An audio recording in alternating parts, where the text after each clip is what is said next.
much game. As usual, if you like what you see, please subscribe to the channel, like the videos, and let me know what you think in the comments section. I always like to get some feedback. Today we're going to be looking at a tabletop RPG, Forbidden Lands by Fria Ligan, Swedish company. If you don't know Forbidden Lands, but do know Fria Ligan, it runs off of the Year Zero system, which they obviously use for Mutant Year Zero, Alien, and a variety of their other games. It's a fun system, and I'll also be showing you how it works later on in the video. But first off, we're going to try some character creation just to give you an idea how characters are made, and then we'll use that character to show how the system works. It might become two separate videos, but we'll see. In any event, I'll start off by showing you what you get in the box. This is the Forbidden Lands box set, basically. It contains everything you and your players would need to play, and to be honest, it's great value for what's in it, which you'll see in a minute. To give you an idea, it costs roughly the same as a single book by the other slightly more well-known RPG maker. Anyway, we'll open it up and have a look inside. Now, first off, this actually doesn't come with the box set, but I happen to have that. So that's 50 character sheet pages, printed back on the back, well, front and back. And yeah, that's what we'll be using in a minute to make a character. This is a handy little booklet that they added sort of as a small supplement that allows you to generate PCs quite quickly. You can use it to roll randomly to create a new character, which you will probably need a lot in Forbidden Lands. It also has a generator in it for all kinds of things, monsters,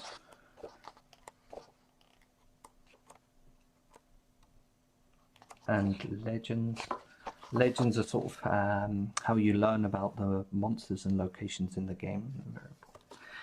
Then you also have the map, as it's sort of a hex scroll game. So you start off somewhere on this map. This is also printed on both sides because, as you could see a second ago, we're going to use these stickers to place locations in the game, and obviously it's fairly possible that no two games will be the same, so you could potentially be playing one campaign where the Hollows, for instance, is located over here somewhere along the water in the one campaign, and on the other campaign it's up here somewhere. It's I'll explain more about all of that later anyway though, but suffice to say, very nice map. And I like the sticker idea too, because they already took into account the amount of times you'll probably die by providing 10 little graveyard markers for the PCs to mark the location of their character's death. Then it has these two rather nice books in it. Sorry, they're a bit dirty because I was reading them earlier.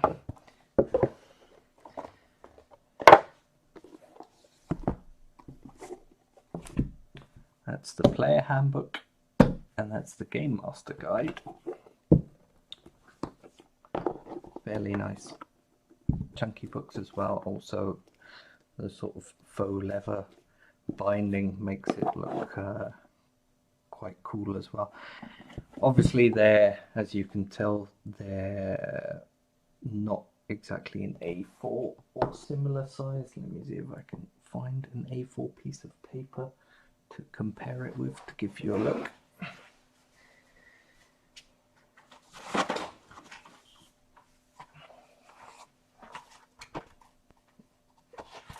No fluff. So, you know, it's a bit smaller, but they're both nifty little books, and I like them. I also very much like the format, because if you do any form of games mastering yourself, you'll know that you end up lugging around a lot of books, or your laptop with PDFs on, but I do like a book. So these are quite compact and a bit easier to carry around. Inside is also some cool artwork. Now, Forbidden Lands as a game is very much old school in style, but obviously it has those more new Year Zero rules. Yeah. Silly fly. It has a lot of explanation in it, and obviously some cool old school style artwork.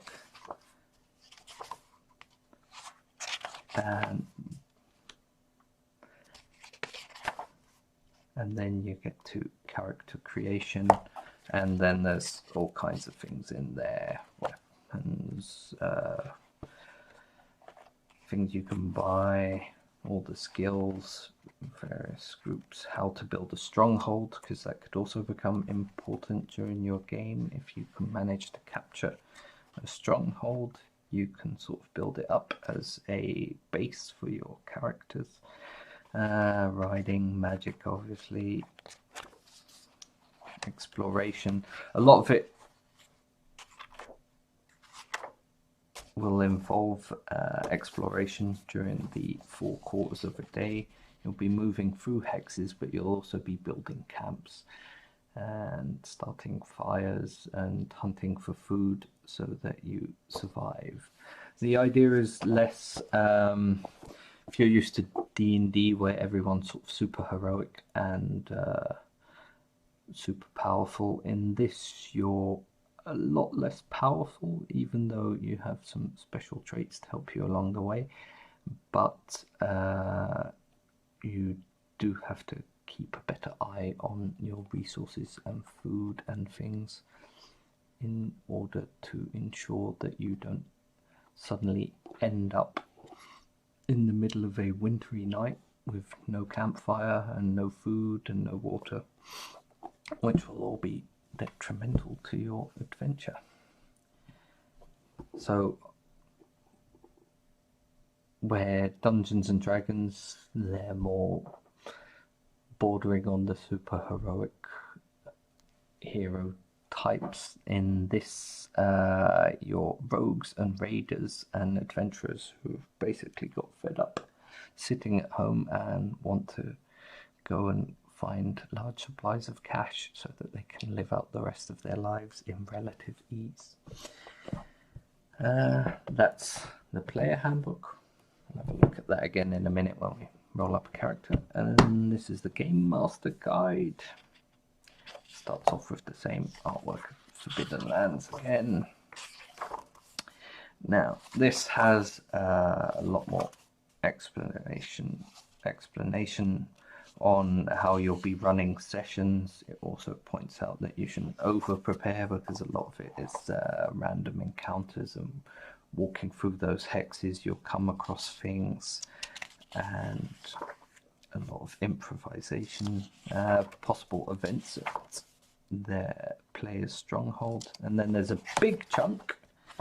Let's see how big a chunk. About here-ish. That's the history and lore of the Forbidden Lands, everything that's happened up to now. Basically, it boils down to, for the characters, they've been trapped inside their villages or homes or whatever for years and years and years, because there has been a blood mist which kills people at night if they're found outside at night, and that has now dissipated, allowing people to travel freely between villages and explore the lands again. And then there's a large section on the gods, which is also a big part of it, because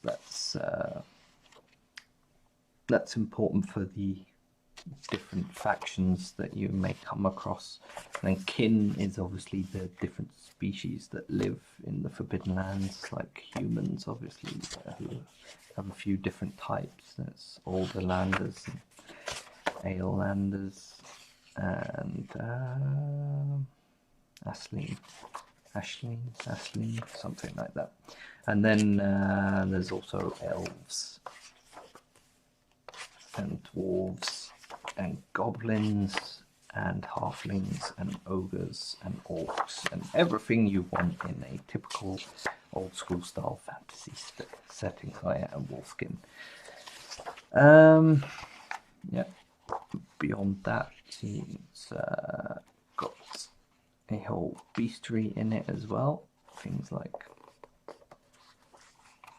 bloodlings, abyss worms and stuff. Also a random roll table to see what horrific monster attacks your players. Dead.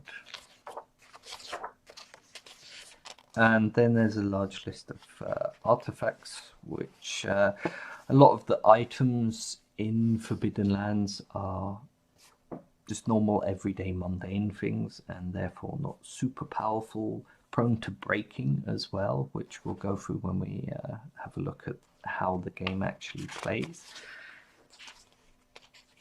But then you have these few super powerful artifacts, which offer a lot of potentially powerful bonuses to the players, but the likelihood they'll ever live to see one is very slim, and even then I'm pretty sure if they're walking around with some artifact from ancient times on their head, everyone else will want it as well.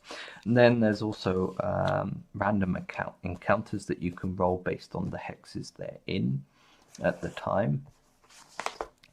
So for instance, if they're just in a plains hex wandering along somewhere and you roll a d66, then one of those events could take place, and it sort of helps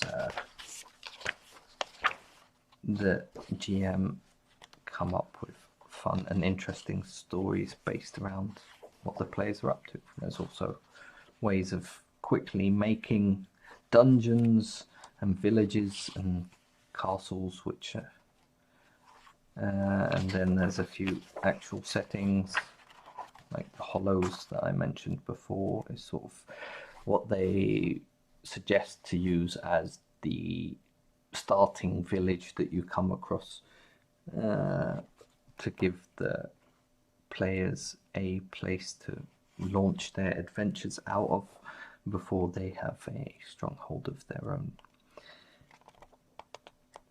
And then there are legends in the back for all the various items you come across, and it's all, to be honest, quite cool and quite nifty. A lot of the time when you're playing Forbidden Lands, you're going to be rolling a bunch of d6s, because the year 0 system pretty much runs on d6s. We'll take a look at that quickly now. I don't know if there's a bit 32 of attributes. You have 4 main attributes. Anyone who's played any of the Year 0 system games will recognize this immediately. In this case, strength, agility, wits, and empathy, which is mostly the case in all of them.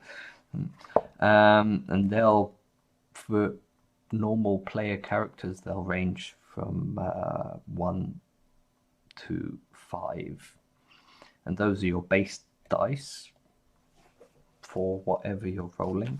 And then beyond that, you also have skills. For instance, well, it says here the 16 skills: might, endurance, melee, and so forth, and they each refer to a attribute. And what you'll end up doing is, for instance, I'm trying to hit an orc I have a base strength of 4. 4, sorry, and 2 ranks in melee. There we get my nifty Forbidden Lands dice. Obviously, yeah, they have their own dice set for the game as well, but yeah, I ended up with these because I bought a box set that had a lot of stuff in it, and one of the campaigns as well, and that's how I also ended up with the character sheets.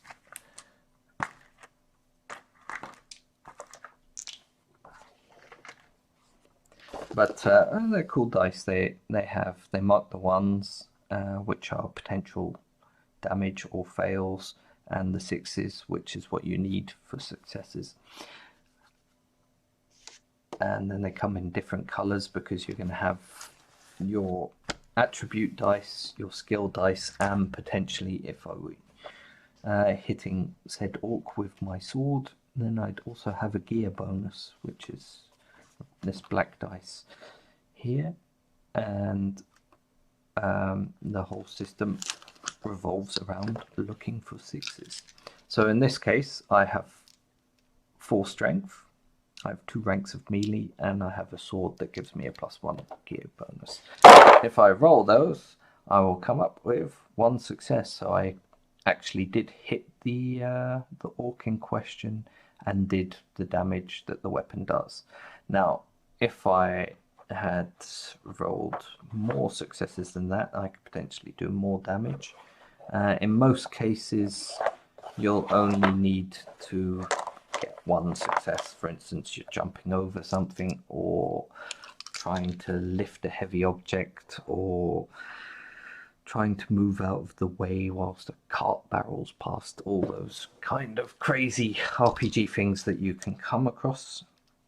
But if I had rolled that, and in this case I came up with no successes, and that would be very unfortunate, then I can potentially push the roll. And a lot of the game is also about pushing the rolls. They pretty much suggest that you do it as much as possible, because that's where a lot of the fun comes in, and that's also how you'll end up activating some of your stronger abilities. If I push a roll, any 1s and 6s stay as they were, and 1s will become a problem for me because they're going to cause damage to the attribute I was using. And then anything else gets re-rolled. So I ended up with 1 success, but in the end I also hurt myself. If you get a 1 on a gear bonus when pushing the dice, then it does damage to your weapon or your gear. It reduces it by the amount of 1s that you roll for your gear, and if it goes down to 0, obviously it becomes rather useless.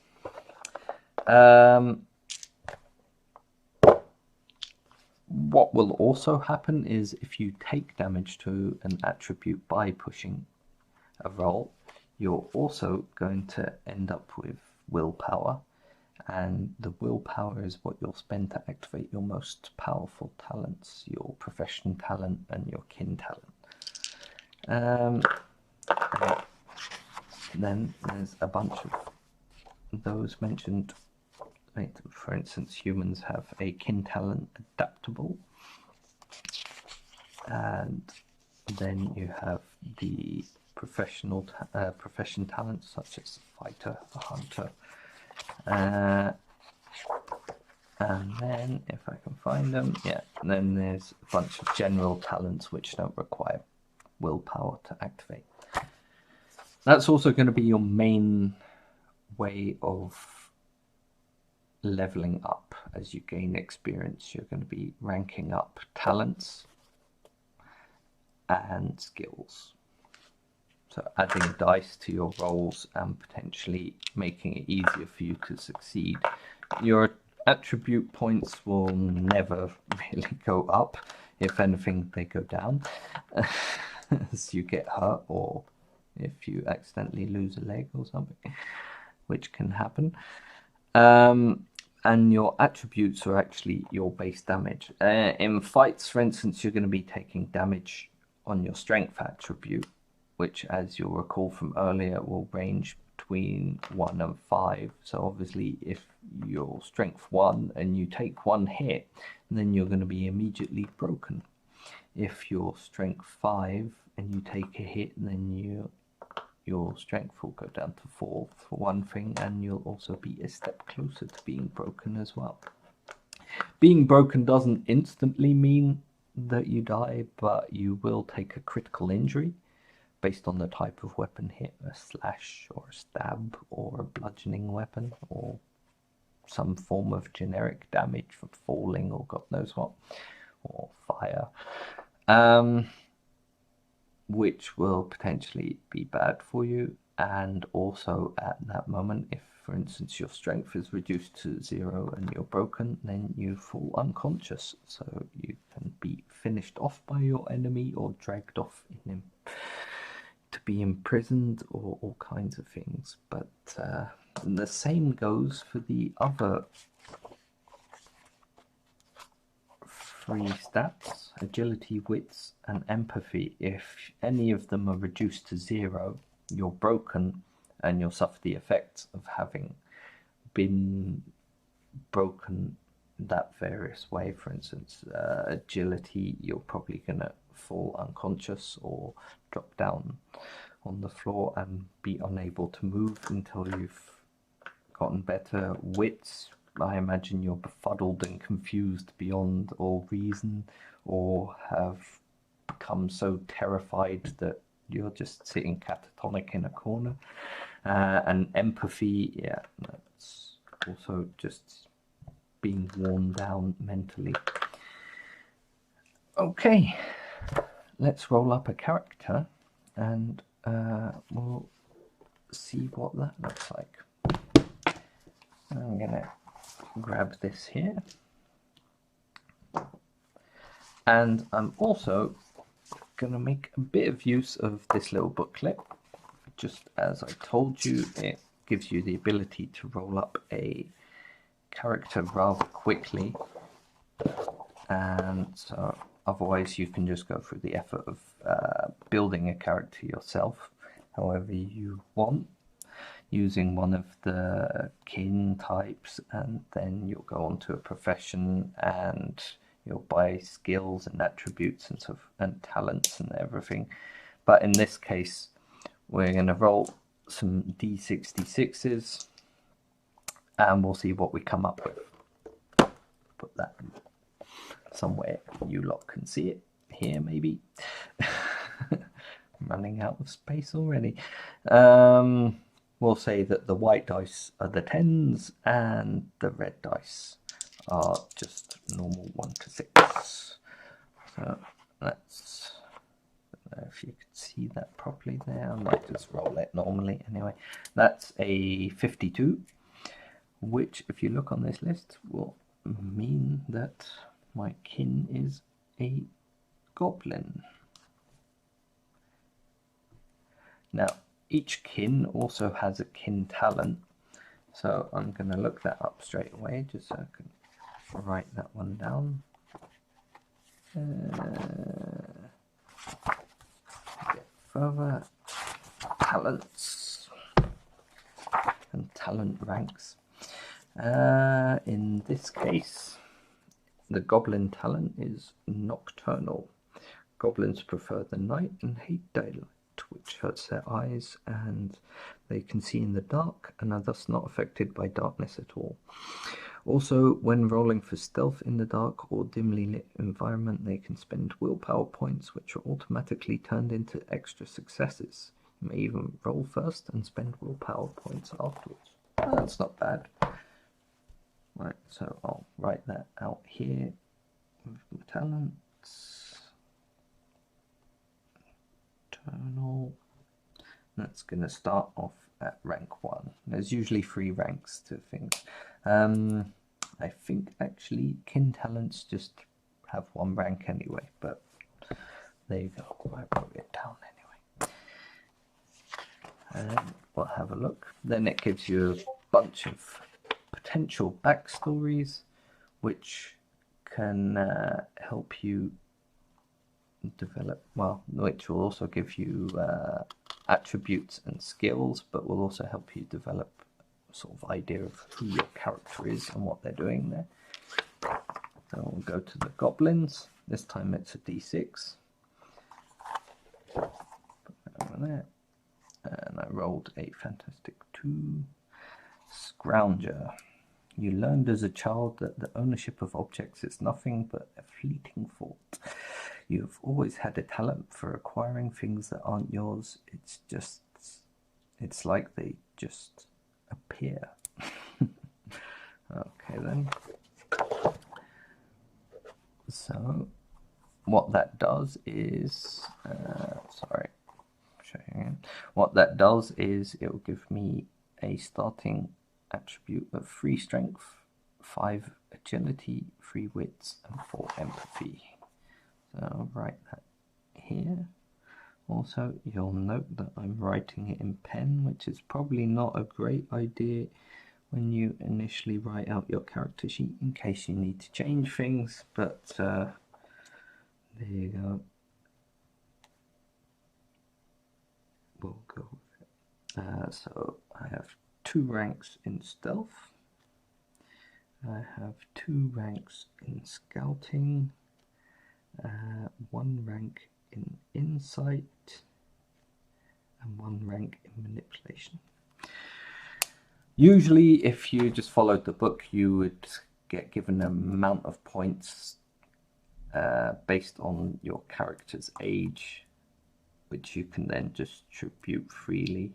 For instance, I think probably be easy enough to show you.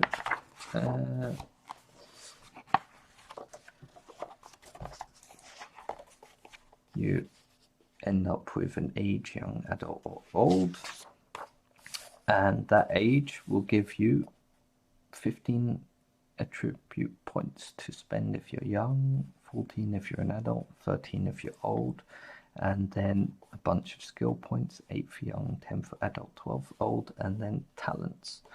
It'll also affect your reputation, but we'll get to that at some point. Right, so moving on from our scrounging goblins background, we'll take a look at the professions. So the professions in this are druid, fighter, hunter, minstrel, peddler, rider, rogue, sorcerer, and these will give you powerful profession talents which are stronger than the general talents, which is also why you need a willpower point to use it. And also they come in 3 ranks, which potentially each rank does something different, and you can choose which, if you have all 3 ranks or if you have 2 ranks, you can choose which of the ranks you have you're going to use. Some of them are just like, well, they just get better as you rank up in it. But in this case, oh, also I think there's an expansion now, Bitter Reach, which is a different location than the Forbidden Lands, and that also has an extra profession champion. Anyway, here we go. So where were we? 45 is a peddler.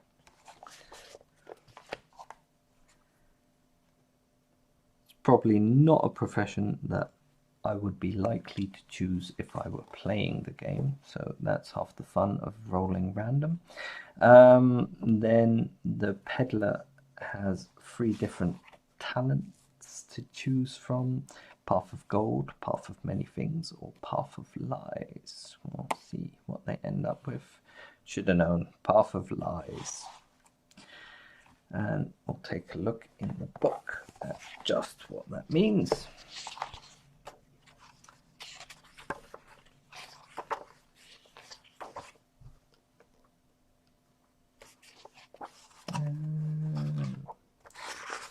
There's the skills, talents, there we go: druid, fighter, minstrel, peddler, Path of Lies.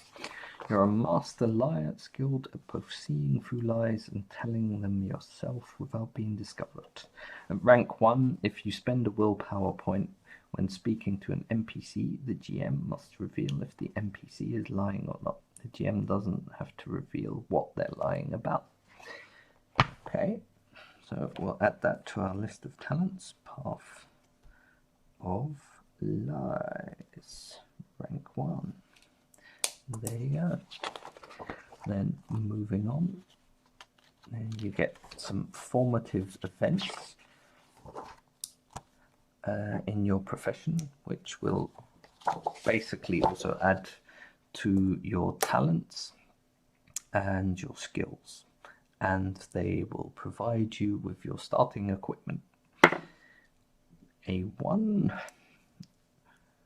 my goblin lying scrounger peddler was on a caravan that braved the blood mists, and they encountered many dangers. So what happens now is I get a rank in animal handling right down here at the bottom.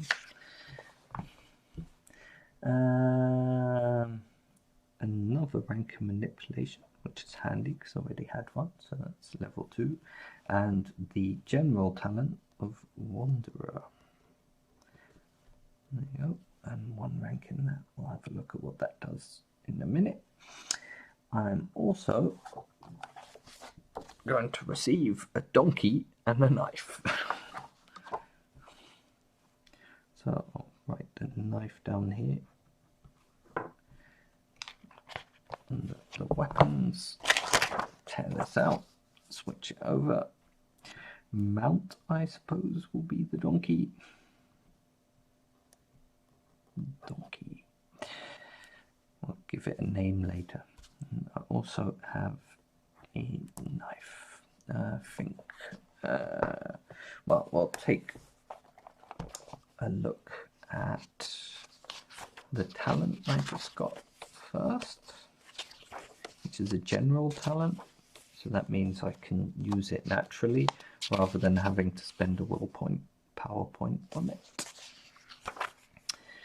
Wanderer, you can travel on foot through the wilderness for a long time without stopping for rest. Your endurance roll is modified by +1 when you force march.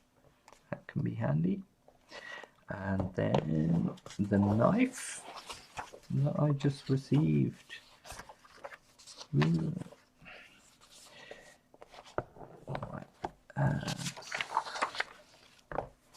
A gear bonus of 1. That's that black dice I was talking about earlier. Damage 1. So if I hit with 1 success, I will cause 1 damage to my opponent's strength.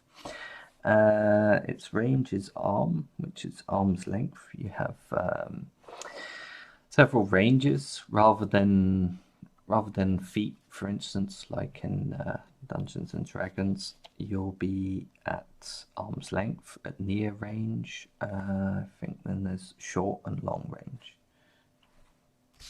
And also, my knife has the features light and pointed. I believe pointed means that I can stab with it. And for instance, if you had a dagger, which is a slightly longer knife, well, not a lot longer knife, but if I had a dagger that has edged and pointed, which would mean that it could be used to slash or to stab. That's going to affect certain parrying and also the critical injuries that you take. They have different tables based on whether you're stabbed, slashed, or bludgeoned. Right, so there you go. Now we have our donkey and knife and everything else set up. I'll see what else is left to do.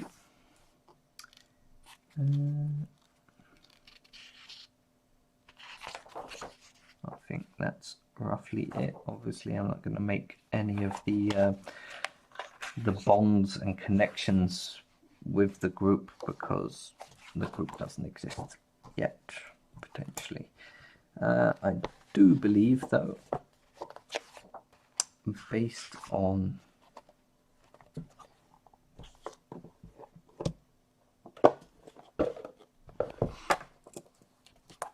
your profession, you also get, I'm going to get D12 silver. Let's find my D12. That's a D10, that's a D12. So 4 silver, which I believe is at the back here. The coin types are copper, silver and gold. 10 copper is 1 silver, 10 silver is 1 gold. Fairly easy. So 4 silver. And then you also have, this is also very important, resource dice, consumables, food, water, arrows and torches. Rather than remembering how many arrows you have or how many torches you have or how many liters of water you brought with you or food or God knows what, it comes down to dice. So the lowest will be nothing if you've run out, but then D6, D8, D10, D12. And in this case, the peddler starts off with D8 food and D8 water. And if I recall correctly how it works, what happens is when you need to check for food or you have to consume food or water, then you roll your D8 and on a 1 it is reduced a step, so then you'd go down to a D6. And obviously if you buy more then or find more, then your dice step is going to go up, so in this case it'd go up to a D10. But I think for the most part, and if I fill in my pride and dark secret and stuff, we're going to say that the goblin's an adult, and that would give him a reputation of 1, I believe. We'll pick a pride, roll a D3 in this case. When you catch the scent of gold, nothing can stop your pursuit of it.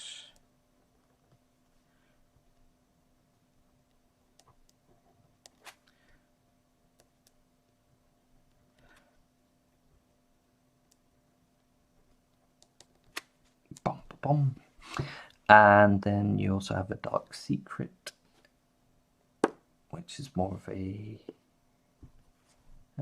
2, you owe silver to a powerful individual. You owe a lot of silver to someone powerful. Obviously, these are things you can create yourself. The pride one out of the 2 is the most important. The dark secret is sort of more of a GM hook.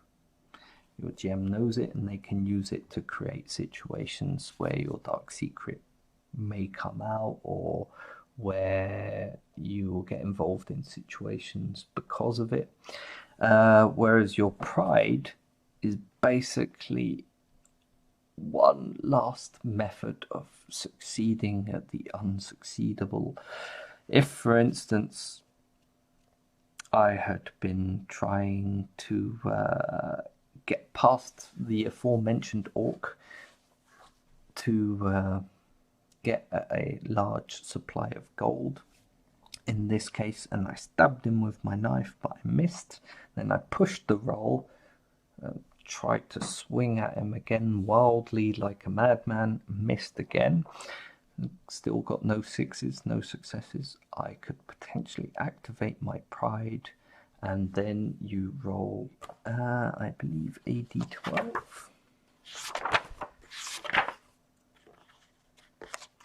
If I can find it, there you go. Your pride. Then you roll an extra d12 and you add the amount of successes that you get on that d12 to your roll. So in that case, I'm going to say I had no successes trying to kill that last orc, and I ended up rolling a 12 and getting 4 successes. So the first one means I succeed. and do 1 damage, and then the other ones I can use to do something in the situation.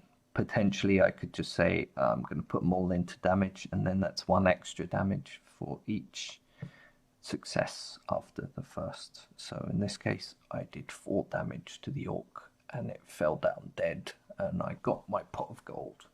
If I had failed that and still not managed to succeed in the role that I used my pride for, I would lose my pride, and I would have a pride for an entire game, and then after a game without pride, I would be allowed to pick a new one.